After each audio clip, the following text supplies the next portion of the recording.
টিউটৰসকলৰ কাৰণে দুটা গুৰুত্বপূৰ্ণ খবৰ আছে আৰু শিক্ষামন্ত্ৰী ডাঙৰীয়াই টিউটৰসকলৰ সম্পৰ্কত কি কৈছে সেই কথাখিনিও আপোনালোকক শুনাম।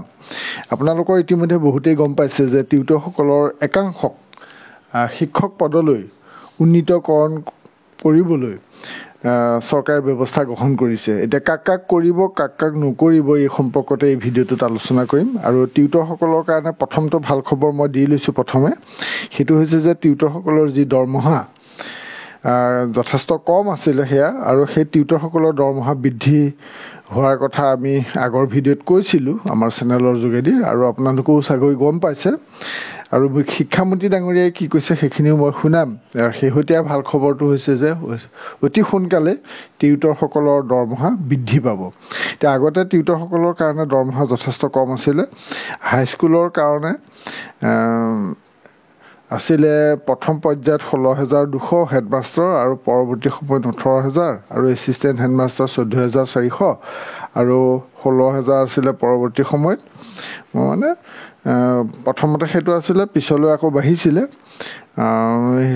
Senior Hindi teacher, music teacher বা ক্ৰাফ্ট টিচাৰ এইখিনিৰ কাৰণে স্ক্ৰীণত দেখিছে 12,600 টকা আছিলে গ্ৰেজুৱেট টিচাৰসকলৰ কাৰণে। পৰৱৰ্তী সময়ত 14,000লৈ উন্নীত কৰা হ'ল।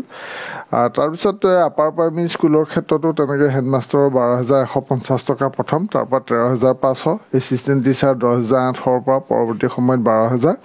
আৰু গ্ৰেজুৱেট টিচাৰ যি আপাৰ প্ৰাইমেৰী স্কুলত ছায়েন্স এণ্ড মেথছ টিচাৰ হিচাপে দিয়া হয় তাত 11,700 প্ৰথম পৰ্যায়ত, পৰৱৰ্তী সময়ত 13,000, হিন্দী টিচাৰ কাৰণে 10,800 প্ৰথম পৰ্যায়ত, পৰৱৰ্তী সময়ত 12,000, আৰু প্ৰাইমেৰী স্কুলৰ ক্ষেত্ৰত 10,800 প্ৰথম পৰ্যায়ত আৰু 12,000 টকা আছিলে পৰৱৰ্তী সময়ত। তাৰপিছতে কলেজৰ ক্ষেত্ৰত, ডিগ্ৰী কলেজৰ ক্ষেত্ৰত, প্ৰিন্সিপালৰ ক্ষেত্ৰত প্ৰথমতে 36,000, তাৰপৰা 40,000, এছিষ্টেণ্ট প্ৰফেচৰ 27,000, আৰু পৰৱৰ্তী সময়ত 3,000 বৃদ্ধি কৰি 30,000, জুনিয়ৰ কলেজৰ প্ৰিন্সিপালৰ ক্ষেত্ৰত 20,700 পৰা পৰৱৰ্তী সময়ত 23,000, আৰু জুনিয়ৰ কলেজৰ লেকচাৰাৰ বা ছাবজেক্ট টিচাৰ যিখিনি আছিলে সেইখিনিৰ কাৰণে 16,200, পৰৱৰ্তী সময়ত 18,000, ডেমনষ্ট্ৰেটৰৰ কাৰণে 14,800 পৰা পৰৱৰ্তী সময়ত 16,000, আৰু হায়াৰ ছেকেণ্ডেৰী ছাবজেক্ট টিচাৰ সকলৰ কাৰণে 16,200, পৰৱৰ্তী সময়ত 18,000, আৰু ডেমনষ্ট্ৰেটৰ হায়াৰ ছেকেণ্ডেৰী স্কুলৰ 14,400, পৰৱৰ্তী সময়ত 16,000। অৱশ্যে এইখিনি যিটো প্ৰভিঞ্চিয়েলাইজ যিখন এক্ট আছিলে ভেঞ্চাৰ প্ৰভিঞ্চিয়েলাইজ, তাত যিটো গেজেটত প্ৰকাশ পাইছিলে 2017 চনৰ 11 এপ্ৰিলত, সেই গেজেটত প্ৰকাশ পোৱা এইখিনি তথ্যৰ বাদ দিও পৰৱৰ্তী সময়ত দেখা গ'ল কিছু দৰমহা ইয়াতকৈ অলপ সাল সলনি হৈছে, অলপ বৃদ্ধি কৰিলে, 2,000 মানকৈ বৃদ্ধি পালে। গতিকে এইখিনিৰ ওপৰতো এটা সন্তোষজনক পইচা মানে বৃদ্ধি পাব বুলি ইতিমধ্যে আমি জানিব পাৰিছোঁ। শিক্ষামন্ত্ৰী আৰু মুখ্যমন্ত্ৰী দুয়োগৰাকীয়ে ইতিমধ্যে টিউটৰসকলৰ দৰমহা বৃদ্ধিৰ ক্ষেত্ৰত স্পষ্টভাৱে মত পোষণ কৰিছে। গতিকে এইটো কিমান হ'ব এতিয়াই ক'ব নোৱাৰি, কিন্তু আগতে এটা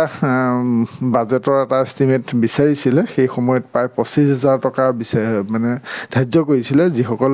হাইস্কুলৰ এছিষ্টেণ্ট টিচাৰ আছিল। গতিকে প্ৰায় 25,000 টকা তেনেধৰণৰ এটা বাজেট, মানে কিমান টকা খৰচ হ'ব এনেকুৱা এটা বাজেট লৈছিলে, আৰু একাংশৰ 22,000, 25,000 এনেকুৱাকৈ আছিলে হিচাপটো।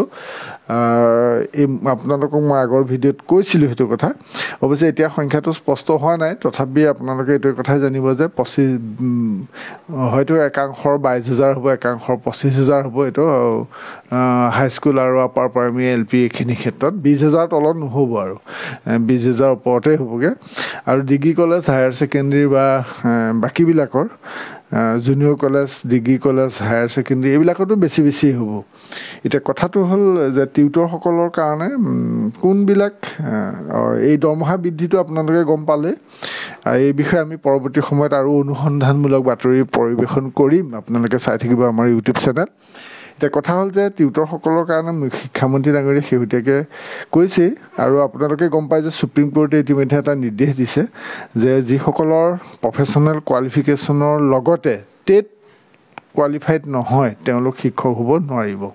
সেইটো এটা বৰ ডাঙৰ কথা হৈ পৰিছে কাৰণ এতিয়া আমাৰ বহুতো শিক্ষক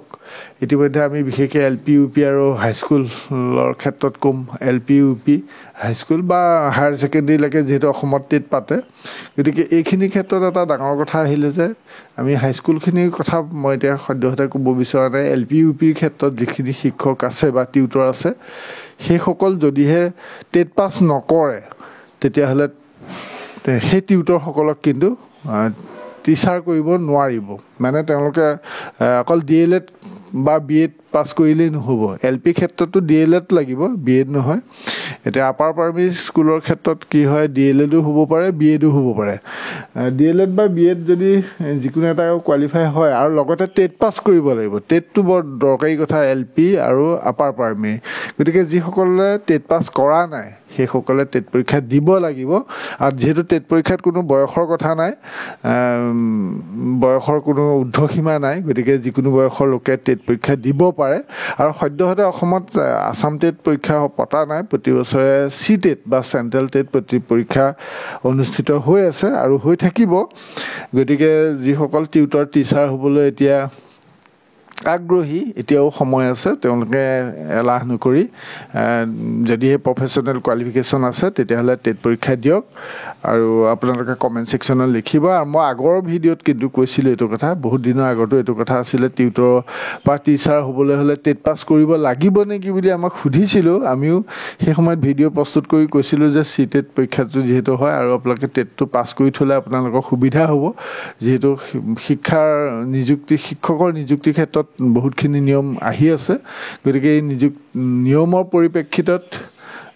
টেট পাছ যি কৰি থৈছে তেওঁলোকৰ সমস্যা নাই গতিকে এতিয়া যিসকলে পাছ কৰা নাই অন্ততঃ পাছ কৰিবলৈ চেষ্টা কৰক আৰু যিবিলাকে টেট পাছ কৰিব নোৱাৰে তেওঁলোকে টিউটৰ হিচাপে থাকিব লাগিব অৱশ্যে দৰমহাটো বৃদ্ধি কৰিব গতিকে টেট পাছ কৰাসকল টিচাৰ হ'ব প্ৰফেশ্যনেল কোৱালিফিকেশ্যন প্লাছ টেট যদিহে আছে তেতিয়াহ'লে তেওঁলোক কি হ'ব টিচাৰ হ'ব আৰু যিসকল টেট পাছ কৰিব নোৱাৰে বা প্ৰফেশ্যনেল কোৱালিফিকেশ্যন নাই এই দুইটা যাৰ নাই তেতিয়াহ'লে সেইসকল টিউটৰ হ'ব অৱশ্যে দৰমহাটো বৃদ্ধি পাব এতিয়া মই আপোনালোকক শিক্ষামন্ত্ৰী ডাঙৰীয়াই কি কৈছে সেই কথাখিনি পোনপটীয়াকৈ শুনাই দিছোঁ শুনকচোন বাৰু পাৰ্লিয়ামেণ্টে পাছ কৰা আইন কেইদিনমান আগত সুপ্ৰিম কোৰ্টো এটা আদেশ দিছে যে টেট পাছ নকৰিলে শিক্ষকৰ চাকৰি দিব নোৱাৰে গতিকে যাৰ টেট নাই আৰু DLED বা BEd নাই তেওঁলোকক শিক্ষক হিচাপে নিযুক্তি দিয়াৰ ক্ষমতা অসম চৰকাৰৰ হাতত নাই শিক্ষাৰ অধিকাৰ আইন আছে national council of teacher education আছে তেওঁলোকে শিক্ষকৰ যি কোৱালিফিকেশ্যন ইলিজিবিলিটি তাক নিৰূপণ কৰি দিছে গতিকে যিসকলে এই প্ৰফেশ্যনেল কোৱালিফিকেশ্যন আয়ত্ত কৰিছে তেওঁলোক টিচাৰ হৈ যাব আমি 10 অক্টোবৰৰ ভিতৰত আমি গোটেই ভেৰিফিকেশ্যন প্ৰক্ৰিয়া কমপ্লিট কৰি তেওঁলোকক আমি শিক্ষকলৈ উন্নীত কৰিম যিসকল টিউটৰে প্ৰফেশ্যনেল কোৱালিফিকেশ্যন আয়ত্ত কৰিছে যিসকলে আয়ত্ত কৰা নাই তেওঁলোকক আমি দৰমহাটো কিছু বৃদ্ধি কৰাৰ কথা চৰকাৰখনে বিবেচনা কৰি আছে এতিয়া দৰমহা বৃদ্ধিৰ কথাটো আপোনালোকে গম পালে শিক্ষামন্ত্ৰী ডাঙৰীয়াই স্পষ্টকৈ কৈছে অৱশ্যে মুখ্যমন্ত্ৰী ডাঙৰীয়াইও কৈছে এই ভিডিঅ'টোৰ যোগেদি আপোনালোকক এই দুটা খবৰেই দিলোঁ গতিকে দৰমহাও বৃদ্ধি পাব আৰু যিসকল টিচাৰ হ'ব বিচাৰে সেইসকলৰ কাৰণে কিন্তু টেট মেণ্ডেটৰী হয় টেট পাছ কৰিবই লাগিব গতিকে CTET আহি আছে আপোনালোকে CTETৰ কাৰণে সাজু হওক আৰু কমেণ্ট ছেকশ্যনত লিখিব আপোনাৰ মতামত কি আজিলৈ সামৰিছোঁ ধন্যবাদ